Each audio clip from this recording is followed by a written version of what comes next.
اعوذ باللہ من الشیطان الرجیم، بسم اللہ الرحمن الرحیم۔ اللہم صلی اللہ محمد وآل محمد۔ السلام علیکم۔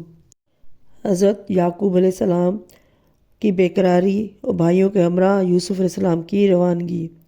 حضرت یوسف علیہ السلام کے بھائی سب کے سب حضرت یعقوب علیہ السلام کی خدمت میں پہنچے، ان سے کہا کہ آپ نے جو کل وعدہ فرمایا تھا کہ ایفا کا بندوبست کیجیے۔ یہ سننا تھا کہ حضرت یعقوب علیہ السلام نے چہرہ حضرت یوسف علیہ السلام پر ایک مایوسانہ نگاہ ڈالی اور رو پڑے اور بے ساختہ رونا شروع کر دیا۔ بیٹوں نے کہا، آپ روتے کیوں ہیں؟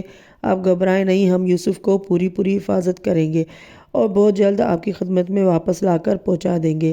حضرت یعقوب علیہ السلام بعد نخواستہ اپنے مقام سے اٹھے اور یوسف کو گلے لگایا، ان کے چہرے کو بوسہ دیا، انہیں آراستہ کرنا شروع کر دیا۔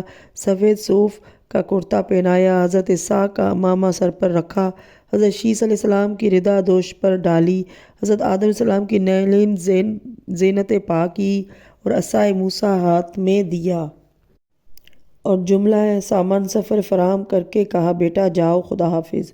برادران یوسف حضرت یوسف علیہ السلام کو لے کر مکان سے برآمد ہوئے اور اس طرف کو چل پڑے جس طرف ان کو بھیڑ بکریوں کا غلہ رہا کرتا تھا۔ حضرت یوسف اور یعقوب علیہ السلام بھی حد ترخس تک پہنچانے کے لیے ہمراہ ہو گئے۔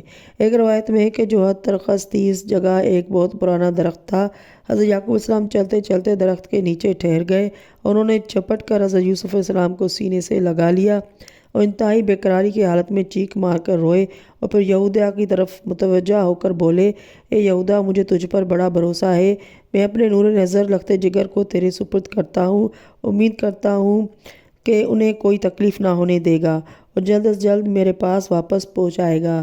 پھر کمال بے قراری سے حضرت یوسف علیہ السلام کی طرف متوجہ ہو کر فرمایا، بیٹا میں تجھے نہ بھولوں گا، تو مجھے فراموش نہ کرنا۔ اس کے بعد بے قراری کے ساتھ یوسف کو گلے لگایا اور بے پناہ گریہ کرتے ہوئے رخصت کر دیا۔ جو ہی یوسف علیہ السلام اپنے بھائیوں کے ساتھ روانہ ہو کر چند قدم چلے، حضرت یعقوب علیہ السلام زمین پر گر کر تڑپنے لگے، سخت آہوزاری کرنے لگے۔ ان لوگوں نے جب ان کی یہ حالت دیکھی تو پلٹ آئے اور ان کے گرد حلقہ کر لیا۔ جب حضرت یعقوب علیہ السلام کو ذرا افاقہ ہوا تو انہوں نے یوسف کو گلے لگا کر سخت فریاد کی۔ پھر جب یہ لوگ روانہ ہونے لگے تو حضرت یعقوب علیہ السلام نے آخری بار یوسف کو گلے لگایا اور ان کو کندھے پر منہ رکھ کر اتنا روئے کہ پیران یوسف تر ہو گیا۔ اگز برادران یوسف روانہ ہو گئے اور یعقوب علیہ السلام روتے پیٹتے واپس چلے آئے۔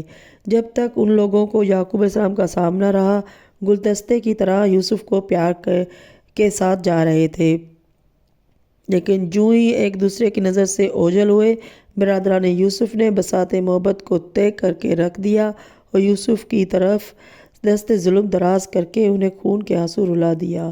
کوئی تماچا کو مارتا تھا، کوئی گوسے مارتا تھا، کوئی کان کھینچتا تھا۔ اسی عالم میں پیدل چلا رہے تھے اور کہتے جاتے تھے کہ اب بلاؤ چاند ستاروں کو تمہاری مدد کرے، خواب میں آ سکتے ہیں، مدد نہیں کر سکتے۔ اسی دوران میں پیاس کی شدت بڑھ گئی، پانی مانگا تو اس کے جواب میں تماچا ملا اور وہ سراہی جو حضرت یعقوب علیہ السلام نے ساتھ کر دی تھی ان کی نظروں کے سامنے توڑ دی گئی۔ آپ پر بھوک نے غلبہ کیا، کھانا مانگا، سخت جواب ملا۔ جب آپ پیاس سے بے چین ہو گئے تو شمعون کی طرف متوجہ ہوئے اور کہا کہ بھائی، آپ کو میرے والد نے ایک سراہی دی تھی جس میں دودھ تھا، مجھے تھوڑا دے دیجیے۔ شمعون نے وہ سراہی زمین پر دے ماری۔ پھر آپ روئیل کی طرف متوجہ ہو کر بولے، بھائی سخت پیاس ہے، تھوڑا سا پانی دے دیجیے۔ اس نے بھی سخت ترین جواب دیا۔ اب حضرت یوسف نے بھوک و پیاس سے بے تاب ہو کر رونا شروع کر دیا۔ اس پر ایک بھائی نے کہا، چپ رہو ورنہ ابھی قتل کر دیں گے۔ یہ سننا تھا کہ انہوں نے یہودا کی طرف رخ کیا اور کہا، بھائی مجھے میرے والد نے آپ کے سپرد کیا تھا، خدا را ہماری طرف توجہ کیجیے۔ سن کر یہودا جو ان سب سے جری اور بہادر تھا کہنے لگا، گھبراؤ نہیں، جب تک زندہ ہوں تمہیں کوئی قتل نہیں کر سکتا۔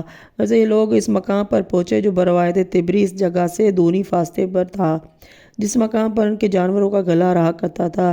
یہ وہ جگہ تھی جو بیت المقدس کی راہ میں پڑتی تھی۔ اسی جگہ ایک اندھا کنواں تھا۔ یعنی یوسف کو اپنے گلہ گسفن سے ایک فرسخ دور لے گئے اور انہیں تکا کر ہلکان کر دیا۔ روضۃ الصفا میں ہے کہ چلتے چلتے یہ لوگ ایک مقام پر ٹھہر گئے اور کہنے لگے کہ اب اپنے مقصد میں کسی صورت سے کامیابی حاصل کی جائے، یوسف کو قتل کر کے نفس امارہ کے سامنے سرخرو ہو جائے۔ یہودا نے لوگوں میں قتل یوسف کا رجحان دیکھ کر کہا سنو میں قتل پر راضی نہیں ہوں کیونکہ قتل بلا جرم و خطا نہایت اہم گناہ ہے۔ میری رائے یہ ہے کہ انہیں قتل نہ کرو بلکہ کسی اندھے کنویں میں ڈال دو، اسی سے تمہارا مقصد حاصل ہو جائے گا۔ اب رہ گیا یہ کہ اس پر کیا گزرے گی۔ اس کی دو صورتیں ہوں گی، یہاں یہ اسی کنویں میں ہلاک ہو جائے گا یا کوئی مسافر اسے پا لے گا، اپنے ہمراہ یہاں سے لے جائے گا، اور میں اپنی رائے پر پوری شدت سے سختی سے عمل چاہتا ہوں۔ اگر تم نے میری بات نہ مانی تو یوسف کو قتل ہی کرنا چاہا تو میں ان کو باپ کے پاس واپس پہنچا دوں گا، کیونکہ انہوں نے ان کو میرے ہی سپرد کیا ہے۔ یہ سن کر دیگر برادران یوسف نے یہودیٰ کی بات مان لی۔